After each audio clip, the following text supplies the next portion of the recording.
السلام علیکم ورحمۃ اللہ وبرکاتہ۔ نحمده ونصلی علی رسولہ الکریم، اما بعد فاعوذ باللہ من الشیطان الرجیم، بسم اللہ الرحمن الرحیم۔ یا ایہا الذین آمنوا اتقوا اللہ حق تقاتہ ولا تموتن الا وانتم مسلمون۔ صدق اللہ العظیم۔ محترم حاضرین جمعہ، بزرگ و دوستو اور میرے عزیز ساتھیوں، گزشتہ چند مہینوں سے ہم حرام کاموں سے متعلق گفتگو کر رہے ہیں۔ حرام یعنی وہ کام جن کے کرنے سے اللہ رب العزت ناراض بھی ہوتا ہے اور ہماری دنیا و آخرت بھی بگڑتی ہے، جس میں سب سے پہلے شرک سے متعلق گفتگو ہوئی، اور پھر چند امور سے متعلق، اور اس کے بعد نماز کا تفصیلی بیان ہوا کہ نماز کو چھوڑنا بھی حرام کام ہے، اس سے بھی اللہ رب العزت کا غضب، اللہ کا عذاب متوجہ ہوتا ہے۔ اور پھر رمضان المبارک میں ہم نے زکوٰۃ سے متعلق بھی سنا، روزے سے متعلق بھی سنا۔ جتنے ایمان والوں پہ دوستو فرائض ہے ان کو چھوڑنا بھی حرام ہے، اور ہم یہ بھی جانتے ہیں کہ اسلام کے 5 ارکان ہیں، یعنی اسلام کی جو عمارت کھڑی ہے یہ 5 ستونوں پر کھڑی ہے۔ سب سے پہلے اللہ کے ایک ہونے کی گواہی دینا اور رسول اللہ صلی اللہ علیہ وسلم کی رسالت کا اقرار کرنا، دوسرے نماز کو قائم کرنا، تیسرے زکوٰۃ کا ادا کرنا، چوتھے سال بھر میں 1 مہینہ رمضان کا روزہ رکھنا، اور 5ویں پوری زندگی میں 1 مرتبہ صاحب استطاعت کے لیے حج کرنا فرض ہے۔ تو یہ جو 4 چیزیں ہم نے بہت تفصیل کے ساتھ سنی ہے، اب آج ہم 5ویں چیز سنیں گے۔ 5واں رکن جو ہے اسلام کا وہ ہے حج کرنا، اور حج کرنا اس کے ساتھ شرط لگائی گئی ہے، یہ ہر اس ایمان والے پر فرض ہے جو کعبۃ اللہ تک پہنچنے کی طاقت رکھتا ہو، اس کے پاس اتنا مال ہو کہ وہ سفر آسانی سے کر سکتا ہو۔ تو گویا استطاعت کے ساتھ اس کو مشروط کیا گیا ہے، جس کی استطاعت ہوگی، جس ایمان والے کی، وہی حج کرے گا۔ جس کی استطاعت نہیں ہے اور مرتے دم تک اس کی استطاعت نہیں ہوئی تو اس پر حج فرض نہیں ہے۔ تو سب سے پہلے دوستو، چونکہ حج کا مہینہ شروع ہو چکا ہے، حج کے مہینے شروع ہو چکے ہیں، حج کا اصل موقع تو ذی الحجہ میں ہے، لیکن رمضان کے بعد عام طور پر اللہ کے نبی صلی اللہ علیہ وسلم کے زمانے میں بھی اور آج تک لوگ رمضان کے بعد حج کے لیے روانہ ہوتے ہیں۔ کوئی بہت جلدی چلا جاتا ہے، کوئی بیچ میں چلا جاتا ہے، کوئی ایک دم آخر میں جاتا ہے۔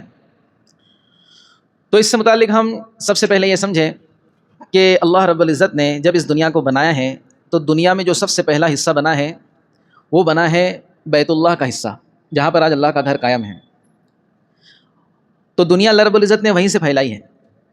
سب سے پہلے اس کی تعمیر حضرت آدم علیہ السلام نے کی ہے، پھر مختلف انبیاء کرام کے زمانے میں وہ گھر کی صورت شکل بدلتی رہی، کبھی طوفان نوح کے اندر، کبھی تو یہ کعبۃ اللہ جو ہے اللہ کا گھر ہے، اس کی شکلیں بدلتی رہی ہیں۔ پھر حضرت ابراہیم علیہ السلام کو موقع ملا، حضرت ابراہیم علیہ السلام نے حضرت اسماعیل علیہ السلام کے ساتھ مل کر کعبۃ اللہ کی تعمیر فرمائی، اور یہ تعمیر بھی اللہ رب العزت کا ایک معجزہ تھی۔ کس طرح سے اللہ رب العزت نے ان کی مدد فرمائی اس تعمیر میں کہ حضرت ابراہیم اور اسماعیل علیہ السلام کے لیے ایک پتھر مقرر کیا گیا کہ آپ نیچے کی تعمیر تو کر لیں گے، اوپر کا حصہ جب بنانا ہوگا تو کیسے بنائیں گے؟ تو یہ حضرت ابراہیم علیہ السلام کا معجزہ تھا کہ جس پتھر پہ وہ کھڑے ہوتے تھے وہ پتھر حضرت ابراہیم علیہ السلام کو لے کر کے اٹھتا تھا جیسے لفٹ اٹھتی ہے۔ اور پھر حضرت ابراہیم اسماعیل نے اس گھر کو مکمل کیا، اور گھر کو مکمل کرنے کے بعد اللہ رب العزت سے دعا کی، اے اللہ رب العزت، ہم نے یہ ظاہری عمارت کو بنایا ہے، اب اس کی قبولیت تیرے ہاتھ میں ہے۔ معلوم ہوا دوستو، ہم جو بھی عمل کرتے ہیں اللہ رب العزت نے ہم کو جو توفیق دی ہے وہ ہم کرنے کے بعد اس کی نسبت اللہ کی طرف کریں، کیونکہ ہمارا بڑا سے بڑا عمل اگر اللہ قبول نہ کرے تو اس عمل کی کوئی حیثیت نہیں ہے۔ ہم کروڑوں روپے خرچ کر لیں، ہم اللہ کے راستے میں اپنا خون بہا دیں، اتنی محنت کر لیں کہ لوگوں کو یہ لگنے لگے کہ کتنی محنت کرتا ہے بندہ، اللہ کے لیے کتنی قربانیاں دیتا ہے، لیکن اللہ رب العزت اس کو قبول نہ کرے تو کوئی فائدہ نہیں۔ تو حضرت ابراہیم و اسماعیل نے دعا کی، ربنا تقبل منا، اے اللہ رب العزت اس کو ہماری طرف سے قبول کر لیں۔ اب اللہ رب العزت نے قبول بھی فرمایا اور حکم دیا حضرت ابراہیم علیہ السلام کو کہ اب آپ حج کا اعلان کر دیجئے، اب آپ حج کا اعلان کر دیجئے۔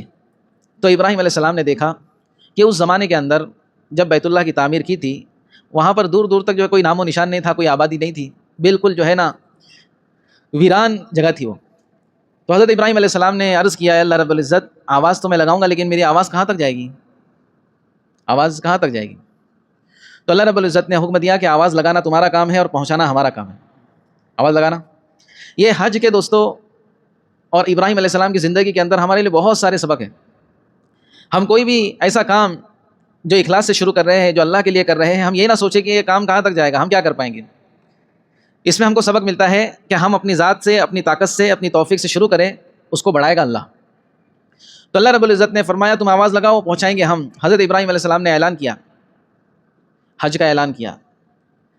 روایت میں آتا ہے اللہ رب العزت نے دنیا ہی میں نہیں بلکہ عالم ارواح میں، جہاں پر ہر انسان کی روح تھی، اس وقت تک جو لوگ پیدا نہیں ہوئے تھے، یعنی ہم اس وقت پیدا نہیں ہوئے تھے، دنیا میں نہیں آئے تھے، وہاں تک اللہ نے آواز پہنچائی۔ روایت میں آتا ہے کہ جن روحوں نے عالم ارواح میں، دیکھو عالم ہے دوستو، ایک روح کا عالم ہے۔ دنیا میں آنے سے پہلے ہماری صرف روح ہوتی ہے، دنیا میں تو جسم بنتا ہے، اور پھر جسم اور روح کا جو کمبینیشن ہوتا ہے اس سے انسان بن جاتا ہے۔ تو ہمارے آنے سے پہلے عالم ارواح کے اندر وہ آواز سنائی دی اور روحوں نے لبیک کہا۔ جتنی روحوں نے جتنی مرتبہ لبیک کہا، اللہ رب العزت دنیا میں آنے کے بعد اتنی مرتبہ ان کے لیے حج کو مقرر فرما دیں گے۔ کسی نے 1 مرتبہ کہا وہ زندگی میں 1 حج کرے گا، کسی نے 2 مرتبہ کہا وہ زندگی میں 2 مرتبہ حج کرے گا، کسی نے 20 مرتبہ کہا وہ 20 مرتبہ حج کرے گا، اور کسی نے نہیں کہا وہ نہیں کر پائے گا۔ اب دوستو حضرت ابراہیم علیہ السلام کے زمانے سے ایک بہت بڑا طبقہ حج کرنے لگا، حتیٰ کہ جتنے انبیاء کرام اس دنیا میں آئے ہیں تمام نے بیت اللہ کا رخ کیا، بیت اللہ کی طرف حج کے لیے آئے ہیں۔ اب اللہ کے نبی صلی اللہ علیہ وسلم کا جو زمانہ آیا، اللہ کے نبی صلی اللہ علیہ وسلم کی پیدائش ہوئی ایسے گھرانے میں جو حج کے ذمہ دار تھے، جو بیت اللہ کے متولی تھے۔ قریش، خاندان قریش جس میں اللہ کے نبی صلی اللہ علیہ وسلم کی پیدائش ہوئی ہے، یہ بیت اللہ کے متولی تھے، بڑے بڑے سردار تھے، اور اس کے اندر بیت اللہ کی خدمت ان کے ذمہ تھی۔ حاجیوں کو پانی پلانا، پورا انتظام، جیسے مسجدوں کا انتظام ہوتا ہے کچھ لوگوں کے ہاتھ میں، ویسے حج کا انتظام پورا اللہ کے نبی صلی اللہ علیہ وسلم کے خاندان والوں کے ذمہ تھا۔ لیکن دوستو جو آج حج کی شکل ہے وہ بہت بعد میں آئی۔ پہلے لوگ اپنے اپنے حساب سے، کچھ لوگ تو فطرت پر، کچھ لوگ اپنے اپنے حساب سے بھی حج کرتے تھے۔ اللہ کے نبی صلی اللہ علیہ وسلم کے زمانے کے اندر بھی جب اسلام کا غلبہ نہیں تھا، بہت سارے لوگ ننگے ہو کر حج کرتے تھے۔ ان کا ماننا یہ تھا، تفسیر میں ہم نے پڑھا تھا رمضان میں، کہ جس کپڑے کے اندر ہم گناہ کرتے ہیں اس کپڑے میں ہم طواف کیسے کریں گے، تو وہ لوگ کپڑے اتار کے طواف کرتے تھے۔ اللہ کے نبی صلی اللہ علیہ وسلم نے جب اسلام کا غلبہ ہوا تو اس سے منع فرمایا، کوئی بھی جو ہے ننگے طواف نہیں کرے گا۔ ابھی عجیب عجیب شکلیں تھیں، لیکن پھر اللہ کے نبی صلی اللہ علیہ وسلم نے جب اسلام مکمل ہوا تو لوگوں کو حج کر کے دکھایا۔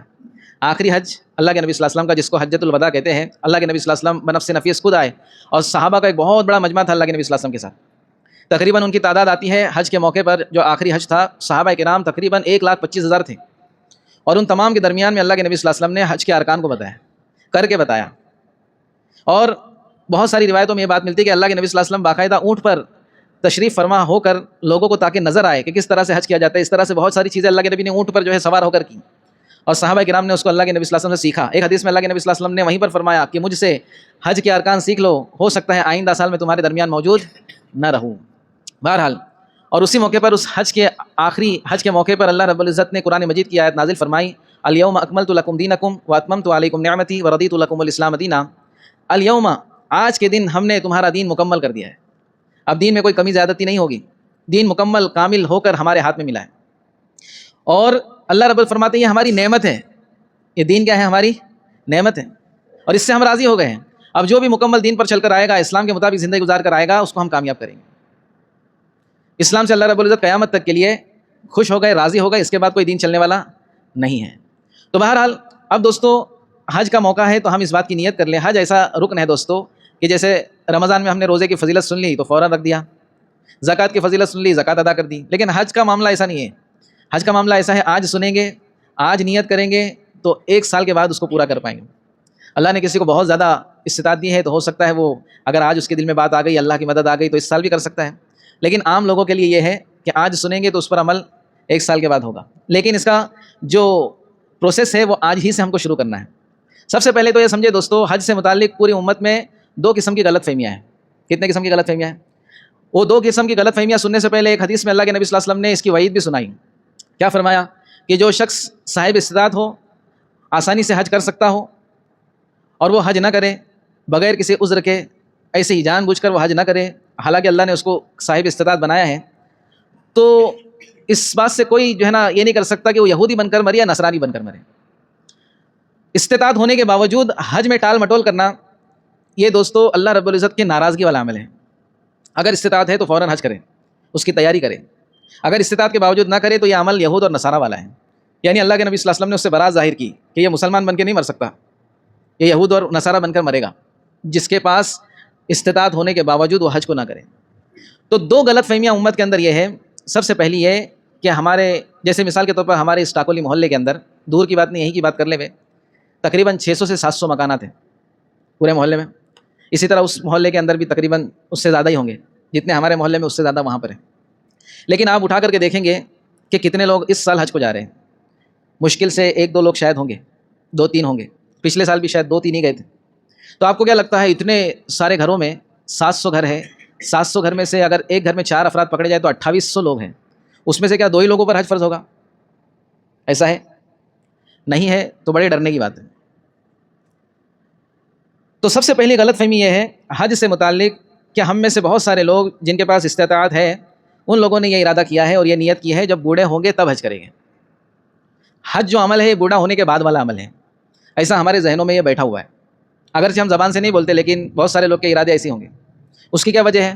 بولے اگر ابھی کر لیے تو پھر گناہ نہیں کر سکتے، ابھی کیے تو پھر گناہ نہیں کر سکتے، اس کی پراپرٹی دبا نہیں سکتے، سب دبانے ببانے کے بعد جا کے کریں گے، واشنگ مشین میں دھل کے آئیں گے۔ اگرچہ بولتے نہیں لیکن ارادہ یہی ہے سب کا الا ماشاء اللہ، سب کی بات نہیں کر رہا ہوں میں، کہ ابھی جو کرنا کرتے ہیں، پھر جائیں گے حج کو، جو لوگوں کو چکر دیے ہیں تھوڑے چکر ماریں گے، وہ چکر ختم ہو جائیں گے۔ ایسا ہے بھائی؟ ایسا نہیں ہے۔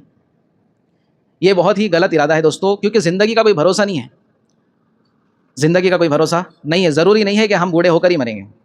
موت بڑھاپے کا انتظار نہیں کرتی، موت تو کبھی بھی آ جاتی ہے۔ موت تو آج پیدا ہوا ہے بچہ، اس کو بھی آ جاتی ہے۔ موت تو جو پیٹ میں بچہ ہے اس کو بھی آ جاتی ہے۔ موت تو 10 سال کے بچے کو بھی آ جاتی ہے، نوجوان کو بھی آ جاتی ہے۔ دیکھو آج کتنے نوجوان لوگ حادثے میں جو ہے حادثے کا شکار ہو جاتے ہیں۔ اس لیے اس ارادے کو ترک کر دیں کہ بوڑھے ہو کر کریں گے، یہ بالکل دوستو اسلام کے مزاج کے خلاف بات ہے۔ حج تو ہم اس زمانے میں کریں جب ہمارے ہاتھ پاؤں میں طاقت ہو، جب ہم جو ہے نا طواف بشاشت کے ساتھ کر سکتے ہو، صفا و مروہ کی سعی جوان مرد کی طرح کر سکتے ہو، رمی جھمار ہم خوش دلی سے کر سکتے ہو۔ ورنہ دوستو آج حج اتنا مشکل ہے، وہاں پر جا کر کرنا۔ سفر آسان ہے، پہلے سفر مشکل تھا، حج آسان تھا۔ آج سفر آسان ہے، 3-4 گھنٹے میں پہنچ جائیں گے، لیکن وہاں پہ حج کے ارکان ادا کرنا بڑا مشکل ہے۔ بہت سارے بیچارے بوڑھے لوگ وہاں پر جاتے ہیں اور وہ بہت سارے ارکان جو ہے پراپر نہیں کر پاتے۔ طواف میں دقت، صفا و مروہ میں دوڑنا ہے، وہاں پہ بیچارے ویل چیئر پہ چل جائے گا، ویل چیئر پہ مجبوری میں کوئی مسئلہ نہیں ہے، لیکن وہاں پر وہ دوڑنے کی جگہ پہ ویل چیئر پہ چل رہے ہیں۔ ہاں، جو بوڑھے جنہوں نے نیت پہلے کیے تھے لیکن ان کے راستے ہی بڑھاپے میں بنے، میں ان کی بات نہیں کر رہا ہوں۔ کچھ لوگ ایسے ہوتے ہیں جن کو پوری زندگی میں ان کی استطاعت نہیں ہوئی، آخر وقت میں ہوئی تو وہ کرے، کوئی مسئلہ نہیں۔ شریعت نے جو ہے یہ بھی کہا کہ آپ اگر رمی جمار نہیں کر سکتے تو آپ وکیل بناؤ، وکیل بھی کر سکتے ہیں، کسی نوجوان کو دے دو بھائی میری طرف سے، وہ الگ مسئلے ہیں۔ لیکن کوئی جان بوجھ کر کے جوانی کو ٹال دے دوستو، بالکل مناسب نہیں ہے۔ تو ایک غلط فہمی تو یہ ہے۔ دوسری غلط فہمی یہ ہے امت کے اندر حج سے متعلق کہ ہم میں سے بہت سارے لوگ یہ سمجھتے ہیں کہ ہمارے اوپر تو حج فرض ہی نہیں ہوا ابھی تک، تو پھر کیا فرض ہوا ہے؟ ہر سال نئی بلڈنگ بن رہی ہے، اس میں ایک فلیٹ خریدنا ہمارے پہ فرض ہے۔ فلاں جگہ پر جو ہے زمین کے ریٹ بہت بڑھنے والے ہیں، وہاں پہ 2-4 گنٹھا لینا یہ ہمارے اوپر فرض ہے۔ شیئر مارکیٹ بہت گرا ہوا ہے، ابھی شیئر بہت سستے میں مل رہے ہیں، 10-12 لاکھ کے شیئر اٹھا لیتے ہیں، یہ ہمارے پہ فرض ہے۔ خالی حج ہی فرض نہیں ہے ہمارے پہ۔ دیکھو دوستو، فقہا نے مسائل لکھے ہیں، اگر کسی کے پاس اپنے رہتے گھر کے علاوہ کوئی اور ایکسٹرا گھر ہے، اپنی کھیتی باڑی کے علاوہ کوئی اور زمین ہے، یا کوئی بھی ایسی پراپرٹی ہے، یا کوئی بھی ایسا اثاثہ ہے، کوئی ایسٹ ہے اس کے پاس جو انویسٹ کے حساب سے اس نے رکھا ہے، اس کے ضرورت کا نہیں ہے، اور اس پر حج فرض ہو گیا، تو اب اس پر ضروری ہے کہ وہ بیچ کر حج کرے۔ کیا کریں؟ اس کو بیچے اور حج کرے۔ حج کرنا کوئی نفل عبادت نہیں ہے، یہ فرض ہے صاحب استطاعت پر۔ تو دوسری غلط فہمی یہ ہے کہ ہم میں سے بہت سارے لوگ یہ سوچتے ہیں کہ ہم پر ابھی حج فرض ہی نہیں ہوا ہے۔ تو وہ لوگ دوستو ہوش کے ناخن لیں، اگر ان کو مسائل نہیں پتہ ہے تو جا کر کے علماء سے پوچھیں کہ میرے پہ حج فرض ہے یا نہیں ہے، اگر ہے تو فوراً اس کی تیاری شروع کر لیں، ورنہ اللہ کے نبی کی حدیث کہ وہ یہودی بن کر مرے یا نصرانی بن کر ہمیں کوئی فرق، یعنی دین اسلام پر اس کی موت نہیں ہوگی، نعوذ باللہ من ذالک۔ اللہ ہم سب کی حفاظت کے فیصلے فرمائے۔ تو اس بات کی دوستو فکر کرنا ہے۔ اچھا، جن لوگوں کو کنفرم ہے کہ ہمارے پہ حج فرض ہی نہیں ہے وہ کیا کریں گے؟ تو وہ بھی کوشش کریں۔ میں پچھلے کئی سالوں سے بات بیان کر رہا ہوں کہ جن لوگوں پر حج اور عمرہ کرنا فرض ابھی نہیں ہے، ان کے پاس اتنی مال و دولت نہیں ہے، وہ بیچارے مہینے مہینہ کما کے کھانے والے ہیں، ان کے پیسے ہی نہیں بچتے، سیونگ ہی نہیں ہے کچھ، وہ لوگ بھی مایوس نہ ہوں۔ دوستو ہمارا مال اور دولت ہم کو حج کے لیے نہیں جاتا۔ کئی ایسے لوگ ہوں گے جن کے پاس گھروں کے اندر اتنا پیسہ ہوگا کہ ان کے پیسوں کو دیمک کھاری ہوں گی، لیکن انہوں نے حج نہیں کیا۔ تو اللہ رب العزت کی طرف سے بھی جو ہے نا توفیق کا ملنا یہ بہت بڑی بات ہے۔ بہت سارے لوگ ہیں ہر چیز ہونے کے باوجود نہیں کر پاتے، بہت سارے لوگ ہیں جن کے پاس کچھ نہیں ہوتا وہ کر پاتے ہیں۔ ان کو کیا کرنا ہے؟ ان کو یہ کرنا ہے کہ ہم حج کا ارادہ کریں اور حج کی کوشش شروع کریں۔ ارادہ کب کا کریں؟ اگر اللہ نے 10 سال کے بعد لیا ہے تو بھی چلے جاؤں گا۔ روزانہ 10 روپے جمع کرے حج کی نیت سے، روزانہ 50 روپے جمع کرے حج کی نیت سے۔ ہمارے رشتے میں جو ہے میں اکثر کہتا ہوں، آپ کو یاد بھی ہوگا، ایک خاتون نے ٹیوشن پڑھا کر کے حج کیا۔ ٹیوشن پڑھاتی تھی، پڑھی لکھی خاتون ہے، ٹیوشن پڑھاتی تھی، 4 5 6 سال نہ جانے کتنے سالوں تک ٹیوشن پڑھایا اور اس پیسے سے حج کیا، خود بھی حج کیا، اپنے شوہر کو بھی کرایا۔ استطاعت نہیں تھی ان کی، لیکن ارادہ تھا۔ اور ارادہ ایسی چیز ہے دوستو کہ ارادہ انسان کو بہت آگے تک لے کر جاتا ہے۔ جیسے میں ایک مثال دیتا ہوں نا، APJ عبد الکلام، یہ بہت امیر گھرانے میں پیدا نہیں ہوئے تھے، بہت چھوٹے گھرانے میں، بہت چھوٹی بستی میں پیدا ہوئے تھے، لیکن ارادہ بہت بڑا تھا۔ ارادہ اتنا بڑا تھا کہ جو ہے نا ہمارے ملک کو انہوں نے کہاں سے کہاں پہنچایا، ہمارے ملک کو ہلا دیا۔ ایک بچے نے جو ایسی جگہ پر ایسی آبادی میں پیدا ہوا تھا جہاں کوئی ٹھکانہ نہیں تھا، لیکن پڑھائی لکھائی بھی کی اور اپنے آپ کو اس قابل بنایا اپنے ارادے سے کہ ملک کو کہاں سے کہاں تک پہنچا دیا۔ آج بھی لوگ ان کے جانے کے بعد بھی ان کا نام لیتے ہیں، بڑی عزت سے لیتے ہیں اور ان کی طرف اچھائیوں کو منسوب کرتے ہیں۔ سمجھ میں آ رہی بات؟ تو ہم بھی جو ہے نا اپنے ارادوں سے بہت آگے جا سکتے ہیں۔ تو اس حج کے موقع کے لیے ہم ارادہ کریں، کوشش کریں، دعائیں کریں، صدقہ دیں اور کچھ نہ کچھ جمع کرتے رہیں۔ انشاءاللہ آج ہماری استطاعت ظاہر نہیں ہو رہی ہے، لیکن انشاءاللہ کل ایسا موقع آئے گا تو ہم کو یقین بھی نہیں ہوگا کہ ہم بھی حج کے لائق ہو گئے۔ تو کریں گے اس کی فکر انشاءاللہ۔ اللہ رب العزت ہم سب کو کہنے سننے پر عمل کی توفیق عطا فرمائے گا۔